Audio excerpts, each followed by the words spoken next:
चला मित्रमैत्रिणींनो, आज मी बनवत आहे दुधी भोपळ्याची भाजी हरभऱ्याची डाळ घालून। त्यासाठी लसूण, जिरं, थोडीशी अर्धा चमचा हळद,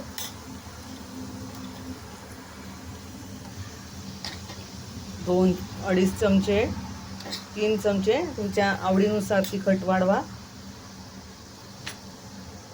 मी 3 चमचे घातले आहे। आमच्याकडे थोडं तिखटच खातात।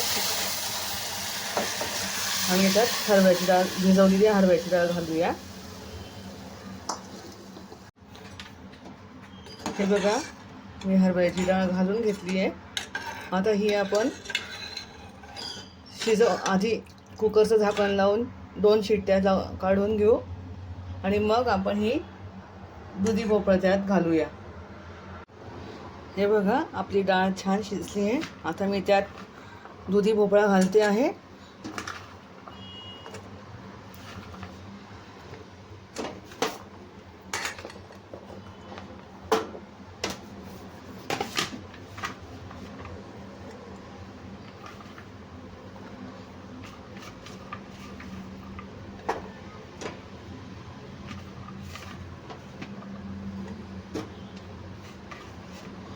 आता मी हा सर्व दुधी भोपळा टाकून घेतला आहे। यात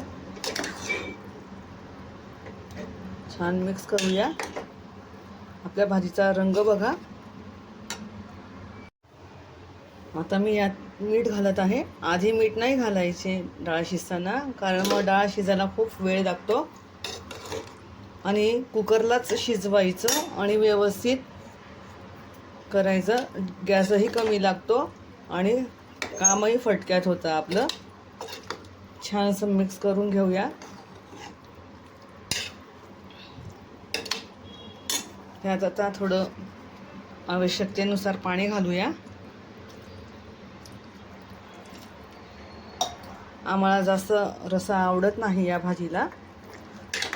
मी माझ्या आवडीनुसार पाणी घातले। तुम्ही तुमच्या आवडीनुसार कशी आहे हवी ते बघा आणि त्यानुसार पाण्याचा अंदाज घ्या। आता परत एकदा कुकरचं झाकण लावून 1 शिट्टी घेते मी, मग झाली आपली भाजी। ही बघा मित्रांनो, मैत्रिणींनो, भाजी अशीच भाजी आम्हाला आवडते। तुम्हाला जर याच्यापेक्षा जास्त पातळ हवी असेल तर तुम्ही करू शकता। धन्यवाद।